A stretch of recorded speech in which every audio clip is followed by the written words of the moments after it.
بسم اللہ الرحمن الرحیم۔ شب قدر کی فضیلت، نشانی اور نوافل، مکمل بیان۔ رمضان المبارک کی سب سے عظیم اور بابرکت رات شب قدر ہے۔ یہ وہ رات ہے جسے اللہ تعالیٰ نے 1000 مہینوں سے بہتر قرار دیا ہے۔ آج ہم جانیں گے شب قدر کا مفہوم، شب قدر کی فضیلت، شب قدر کی نشانی اور شب قدر کے معمولات، شب قدر کے نوافل اور وظائف۔ شب قدر کا مفہوم۔ شب قدر کا مطلب ہے شرف اور مرتبے والی بلند رات۔ شب قدر کی فضیلت، شب قدر 1000 راتوں سے افضل ہے۔ قرآن کریم شب قدر میں نازل کیا گیا۔ قرآن کریم میں ایک پوری سورہ سورہ قدر کے نام سے موجود ہے۔ شب قدر امت محمدیہ صلی اللہ علیہ وسلم کے لیے خاص ہے۔ شب قدر میں عبادت کرنے والوں کے پچھلے گناہ معاف کر دیے جاتے ہیں۔ اس رات فرشتوں کا نزول ہوتا ہے اور وہ عبادت کرنے والوں پر سلام بھیجتے ہیں۔ شب قدر کو رمضان کے آخری عشرے کی راتوں میں تلاش کرنے کا حکم دیا گیا ہے۔ شب قدر کی نشانی۔ شب قدر کی ایک نشانی یہ ہے، یہ رات نہ زیادہ گرم ہوتی ہے نہ زیادہ سرد۔ اس کی صبح سورج کمزور اور سرخ شعاؤں کے ساتھ طلوع ہوتا ہے۔ شب قدر کے چند معمولات۔ کثرت سے آپ نے یہ والی دعا پڑھنی ہے اور پھر آخری عشرے کی ہر رات 2 نفل 100 آیات کے ساتھ پڑھیں تاکہ فانتین میں شامل ہو جائیں۔ آخری عشرے کی ہر رات کم سے کم 3 مرتبہ سورہ اخلاص پڑھیں۔ آخری عشرے کی ہر رات سورہ بقرہ کی آخری 2 آیات کی تلاوت کریں۔ آخری عشرے کی ہر رات درود شریف کم سے کم 100 مرتبہ پڑھیں۔ صدقہ کریں اور کثرت سے ذکر اور تلاوت قرآن پاک کا اہتمام کریں، اور پھر شب قدر کے نوافل پڑھیں۔ 2 رکعت نفل، ہر رکعت میں سورہ فاتحہ 1 بار، سورہ قدر 1 بار، 3 بار سورہ اخلاص۔ اس کی فضیلت ہے شب قدر کا ثواب حاصل ہوگا۔ انشاءاللہ جنت میں آپ کو ایک شہر عطا کیا جائے گا۔ اس کے بعد 4 رکعت نفل ایک سلام کے ساتھ پڑھیں۔ ہر رکعت میں سورہ فاتحہ 3 بار، سورہ قدر 7 بار آپ نے سورہ اخلاص کو پڑھنا ہے۔ فضیلت اس کی ہے کہ اللہ تعالیٰ موت کی تکلیف آسان فرما دے گا اور قبر کا عذاب دور فرما دیں گے انشاءاللہ۔ آپ نے 4 رکعت نفل ویسے ہی ایک سلام کے ساتھ پڑھنے ہیں۔ ہر رکعت میں سورہ فاتحہ 1 بار، سورہ کوثر 3 بار سورہ اخلاص پڑھیں۔ اس کی فضیلت ہے کہ جنت میں 4 ستون عطا ہوں گے اور ہر ستون پر 1000 پھول ہوں گے۔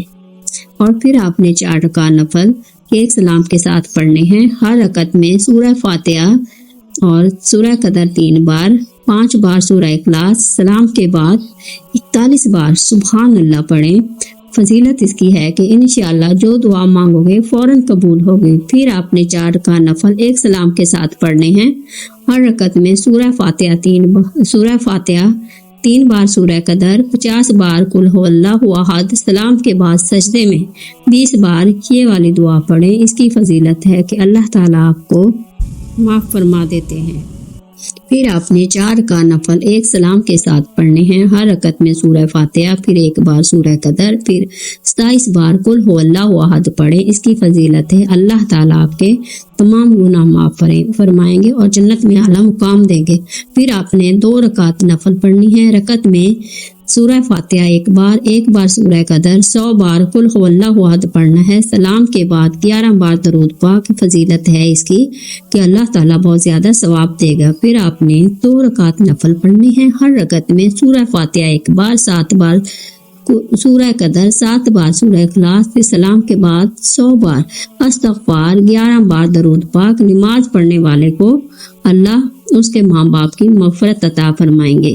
شب قدر کا ایک خاص عمل ہے، نماز عشاء کے بعد 7 بار سورہ قدر پڑھیں۔ اس کی فضیلت ہے اللہ تعالیٰ ہر مصیبت سے نجات دیں گے اور 1000 فرشتے جنت کی دعا کریں گے۔ نوافل پڑھنے کے بعد آپ نے طاق راتوں کے وظائف کرنے ہیں۔ 21، 23، 25، 27 اور 29 کو آپ یہ وظائف کر سکتے ہیں۔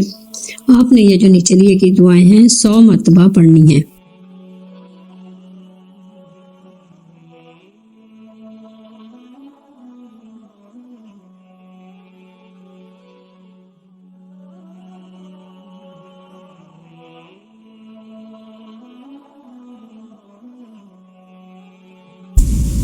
پھر آپ نے اس کے بعد درود تاج جو ہے وہ آپ نے ایک دفعہ پڑھنا ہے، اس کی بہت برکت ہے، ایک دفعہ آپ یہ طاق راتوں میں پڑھ لیں۔ ان سب وظائف کی بہت زیادہ برکت ہے۔ اضافی اعمال جو آپ نے طاق راتوں میں کرنے ہیں وہ ہے صلاۃ التسبیح ادا کرنے کا طریقہ۔ یہ 4 رکعت نفل نماز ہے، بہتر ہے ایک سلام کے ساتھ پڑھی جائے۔ تسبیح نماز میں یہ تسبیح پڑھی جاتی ہے۔ طریقہ اس کا یہ کلمات 75 مرتبہ مندرجہ ذیل طریقے ہر رکعت میں زائد پڑھے جاتے ہیں۔ پہلی رکعت میں سبحان اللہ و بحمدہ کے بعد اعوذ باللہ سے پہلے 15 مرتبہ پڑھیں۔ اب سورہ فاتحہ اور سورت ملانے کے بعد رکوع میں جانے سے پہلے 10 مرتبہ پڑھیں۔ پہلا رکوع کریں اور رکوع میں سبحان ربی العظیم کے بعد 10 مرتبہ پڑھیں۔ اب اللہ اکبر کہہ کر کھڑے ہوں اور سمیع اللہ لمن حمدہ ربنا لک الحمد کے بعد 10 مرتبہ پڑھیں۔ اب سجدہ میں چلے جائیں اور سبحان ربی الاعلیٰ کے بعد 10 مرتبہ اوپر دی گئی دعا پڑھیں۔ پہلے سجدے سے اٹھ کر بیٹھ جائیں اور اب پھر 10 مرتبہ یہی دعا پڑھیں جو اوپر بتائی گئی ہے۔ وہ والی دعا آپ نے 4 رکعت میں جو سامنے ڈیجٹ دیے گئے ان کے مطابق پڑھ لینی ہے، اور پھر اس کے بعد آپ نے اس طرح ایک رکعت میں 75 مرتبہ تسبیح مکمل کیجیے گا۔ دوسری رکعت شروع کرتے وقت پھر 15 مرتبہ تسبیح پڑھیں اور باقی رکعت آپ نے ایسا ہی پڑھنا ہے جیسا بتایا گیا ہے۔ اسی طرح 4 رکعتیں مکمل کریں۔ اس طرح 4 رکعتوں میں کل 300 مرتبہ تسبیح پڑھی جائے گی۔ یہ نماز پڑھنے میں تقریباً 10 سے 15 منٹ لگتے ہیں۔ آپ نے یہ جس طرح آپ کو بتائی گئی ہے اس دعا کے ساتھ یہ والی تسبیح آپ نے پڑھ لینی ہے، اور پھر اس کے بعد اللہ سے دعا کریں اپنے لیے اور جو بھی حاجت ہو۔ پھر آپ نے صلاۃ التوبہ پڑھنی ہے، یہ آپشنل ہے، آپ پڑھنا چاہیں یا نہ۔ یہ پیغام امت ہے۔ رسول اللہ صلی اللہ علیہ وسلم نے ارشاد فرمایا، کوئی بندہ ایسا نہیں ہے جو گناہ کرے پھر اچھی طرح وضو کر کے 2 رکعتیں ادا کرے پھر استغفار کرے تو اللہ اس کے گناہ معاف نہ کر دے۔ پھر انہوں نے یہ آیت تلاوت کی، یہ والی آیت تلاوت کریں 2 رکعت کے بعد۔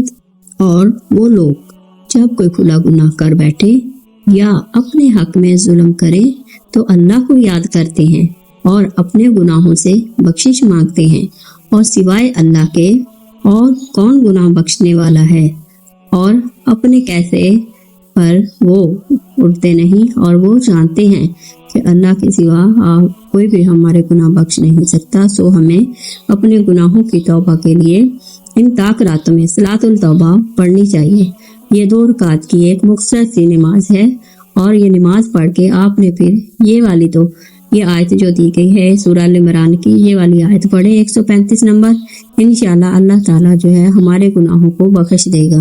اللہ آپ لوگ کے گناہوں کو بھی بخشے اور میرے گناہوں کو بھی، آمین۔ اور پھر آپ نے شب قدر ایسی عظیم رات ہے جس میں انسان کی تقدیر بدل جاتی ہے، اس لیے رمضان کے آخری عشرے کی ہر طاق رات میں عبادت، دعا اور استغفار کا اہتمام کریں اور صدقہ دیتے رہیں۔ صدقہ نیت کا ہوتا ہے، چاہے 5 روپے نکالیں گھر سے، چاہے 10 روپے نکالیں، لیکن آپ نے صدقہ ضرور کرنا ہے۔ کیا پتا یہ وہ رات ہو جس میں ہماری بخشش ہو جائے۔ اللہ تعالی ہمیں شب قدر کی برکتیں نصیب عطا فرمائے، آمین ثم آمین۔ اس چینل کو سبسکرائب کریں پلیز، اور شیئر کریں دوسروں کے ساتھ۔